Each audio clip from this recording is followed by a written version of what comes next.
দুটো শরীর ধুরবুড় করে তোমার কথা শুনলে পারে মাজাই ব্যথা ধরে গো ভুতু মাজাই ব্যথা ধরে।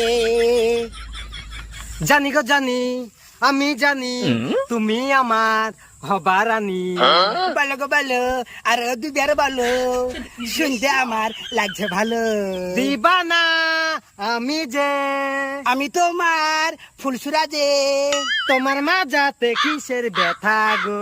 রাত থেকে ধরিয়াছ গো, রাত থেকে ধরিয়াছ গো, রাত থেকে ধরিয়াছ গো, রাত থেকে ধরিয়াছ গো। তোমারই দাঁতের মধ্যে পানির কোষগুলা লাগিয়া থাকে, আমাকে দেখে ঘৃণা লাগে, তোমাকে দেখে আমার ঘৃণা লাগে। তোমারই দাঁতের মধ্যে